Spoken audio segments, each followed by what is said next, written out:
Several weeks after Donald Trump secured the Republican presidential nomination, his national campaign co-chairman urged a foreign policy advisor to meet with Russian officials to foster ties with that country's government. Make the trip, if it is feasible, Sam Clovis wrote in an August email to George Papadopoulos. The email, included in court papers unsealed Monday, shows how an otherwise low-profile advisor has become a focus of the federal probe into possible coordination between the Trump campaign and the Kremlin. Papadopoulos was in contact with several senior Trump campaign aides about his efforts to broker a relationship between Trump and Russian President Vladimir Putin, the court papers show. In addition to Clovis, who now serves as senior White House advisor to the U.S. Department of Agriculture, Papadopoulos wrote to campaign manager Corey Lewandowski and campaign chairman Paul Manafort, the newly released documents show. The campaign officials are not identified in court documents, but some of the emails cited by federal prosecutors match messages described in August to The Washington Post by people familiar with their contents. The newly released documents show that while senior Trump officials at times rebuffed or ignored Papadopoulos, they were well aware of his efforts, which went on for months. His interactions with him could complicate the White House's attempts to distance the president from Papadopoulos, who pleaded guilty October 5 to lying to federal agents. Trump himself knew of Papadopoulos' claims that he had a pipeline to Moscow during a March 2016 meeting of the campaign's national security advisors in Washington that Trump attended. Papadopoulos said he had connections that could help arrange a meeting between the then candidate and Putin. On Monday, White House Press Secretary Sarah Huckabee Sanders said she was not sure that the president recalls specific details of the meeting, calling it brief. She described Papadopoulos' role with the campaign as extremely limited. In a statement, Clovis attorney Victoria Toensing said Clovis, a radio host from Iowa who was one of Trump's earliest supporters, always vigorously opposed any Russian trip for Donald Trump and/or the campaign. She said Clovis was being polite when he encouraged Papadopoulos to meet with Russian officials in August, adding that the campaign had a strict rule that no person could travel abroad as a representative of the campaign. Clovis could not stop an American citizen from traveling abroad in his personal capacity, she said. Clovis has been nominated to be the top science advisor at the USDA. His hearing before the Senate Agriculture Committee is scheduled for November 9. View graphic. Who's who in the government's investigation into Russia ties. Lewandowski did not respond to a request for comment. In a statement, Papadopoulos attorneys Thomas Breen and Robert Stanley said they would refrain from commenting on the case. We will have the opportunity to comment on George's involvement when called upon by the court at a later date, they said.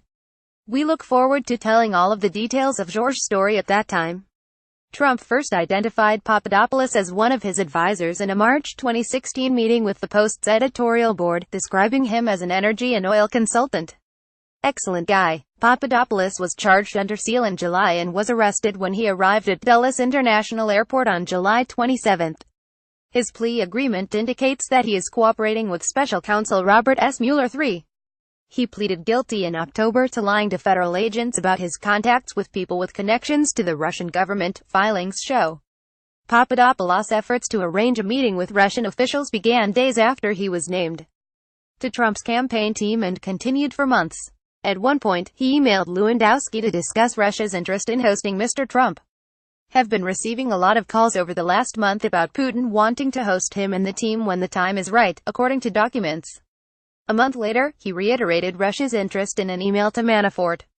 In response, Manafort forwarded Papadopoulos' offer to his deputy Rick Gates, writing, "We need someone to communicate that Trump is not doing these trips. It should be someone low-level in the campaign so as not to send any signal."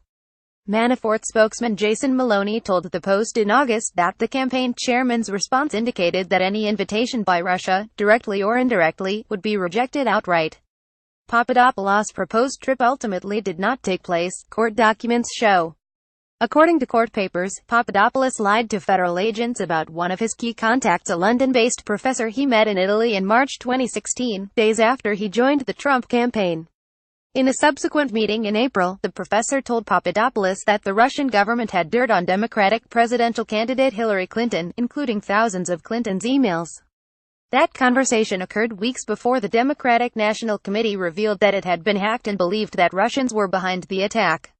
It also came about a month after an email account belonging to Clinton's campaign chairman, John Podesta, was targeted with a phishing attempt that may have led to the hack of his emails. Podesta's emails were released by WikiLeaks in October 2016. One email quoted in court filings regarding the professor matches an exchange previously described to the Post in which Papadopoulos identified the professor as Joseph Mifsud, the director of the London Academy of Diplomacy. That document, as well as emails with Clovis and other top campaign aides, was among more than 20,000 pages that the Trump campaign turned over to congressional committees after review by White House and defense lawyers. Mifsud told the Post in an email in August that he had absolutely no contact with the Russian government and said his only ties to Russia were through academic links. He did not respond to a request for comment Monday.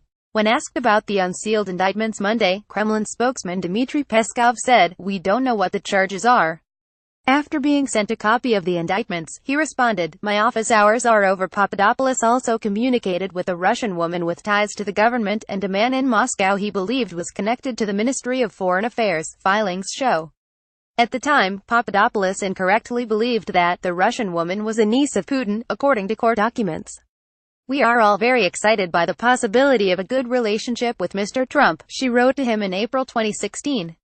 The Russian Federation would love to welcome him once his candidature would be officially announced.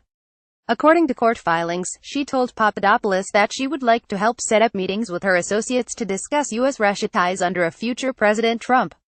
After Papadopoulos emailed campaign officials about her offer, Clovis responded that he would work it through the campaign, but added, "Great work."